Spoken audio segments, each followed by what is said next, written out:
Good evening and welcome to the Kuhn Academy for this installment of AP US History, where we're not just learning history, we're making history.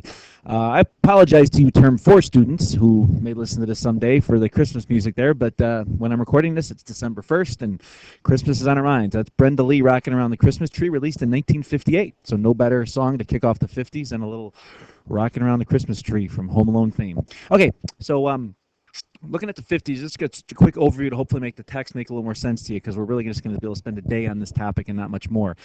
Here's an ad from McDonald's from the 1950s, which hopefully you already know. McDonald's originated in Des Plaines, Illinois. The first restaurant there is actually a museum now, and kind of the headquarters is in Chicago. So it's a little local history, but I think it symbolizes the 50s as good as anything. And you can kind of see here, we'll analyze this in class as well to kind of start the day, but you can kind of look at just some of the differences of the McDonald's then to today and similarities at the same time, and just kind of, how this symbolizes the change that we go through in our society as we move out to the suburbs, become a little more fast-paced, a little more desire for conformity and things like that. All right, so we have some themes that we're going to see throughout the 50s. So as you're taking notes, is there some things you want to focus on, okay?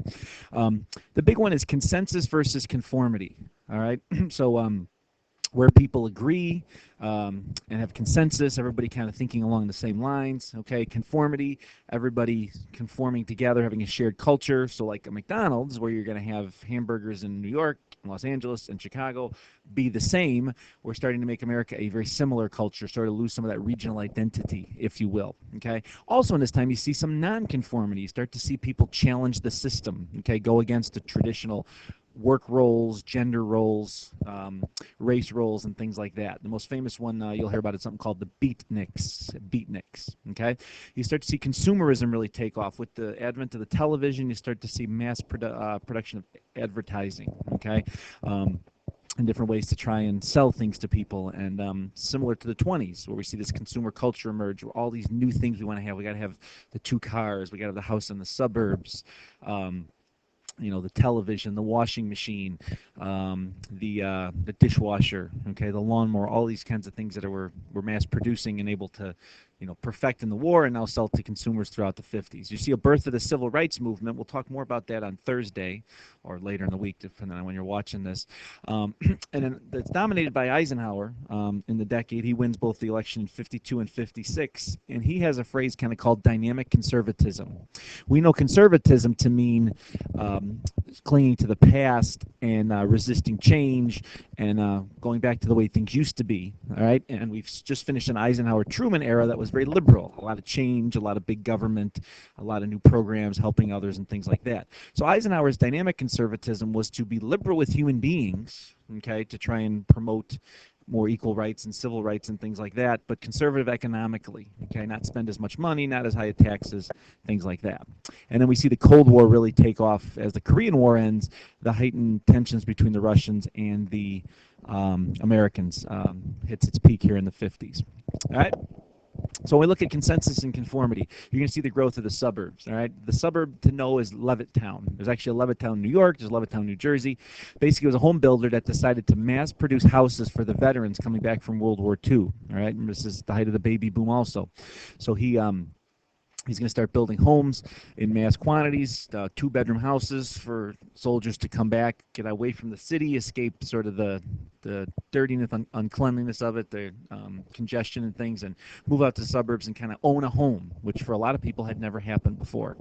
Okay, and we'll be having a debate Wednesday on were the suburbs the American dream or the American nightmare. Okay, because of the baby boom, child care started to change. There was a guy named Dr. Spock who wrote a book on child rearing or parenting, and it was very controversial, okay, because for one thing, he advocated not spanking your children. So as soon as this is over, go thank Mom and Dad for reading Dr. Spock and giving you a childhood free from spanking, as probably your grandparents or maybe parents didn't endure. And baby boom is pretty obvious and self-explanatory. When the soldiers come home from World War II, we're going to see this huge raise in birth rates. And those people are now retiring, so something we also talked about with Social Security. TV starts to give this message of conformity because we're watching the same shows. We're starting to see the same message across the screen, the same ideal family, which is portrayed in Leave It to Beaver. with the two kids, the wife at home, the dad that works. Okay, it starts to glamorize this American lifestyle. But the big criticism of TV is everybody's white. There is no race shown on television. Okay, it's all kind of shows the perfect happy family, and everybody's supposed to sort of be the same way, and that's going to lead to this feminist movement of the 60s we'll watch next week.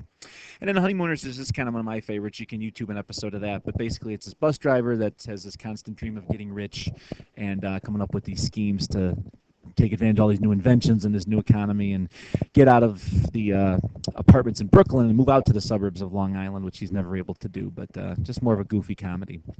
All right, and then with consumerism, you start to see, again, just mass purchasing powers and more money for people to spend. We haven't bought anything for the war. There's been no new cars. There's been no new electronics you can have. So we have all this money and all these new inventions to go spend it on. So you see advertising really take off at the movie theaters, TV commercials. We'll see that in politics a little later. Credit cards.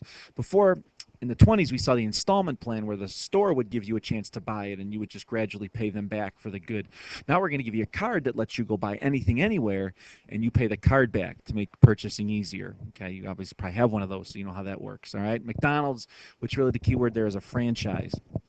To have one business kind of be the same across the country and kind of start to be similar for everybody. All right, start to see this with department stores. We see it with restaurants. Okay, things like that. And then another term called planned obsolescence, which you may be experiencing this Christmas. Okay, planned obsolescence is what these companies came up with, and they said, "Hey, let's make something, get people really excited about it, and then plan on it being obsolete in a couple years." Okay, how many of you are sitting out there with iPhone 3s right now? Okay, yeah, that's obsolete now. Okay, why? Because we want you to buy the 6. All right. How many of you have PS4 on your list for Christmas? Well, PS3 is pretty good, isn't it? Oh no, it's becoming obsolete because we're going to stop making those games.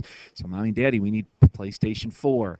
So companies first started to do this to really find a way to hook you and get addicted to this consumer culture and continue to buy new things. All right. Well, that's going to close out this episode of the Kuhn Academy for part 1. We're going to come back with part 2 here in a few minutes. So thank you for listening. We'll see you on the backside, or the flip side, to quote a 1950s term.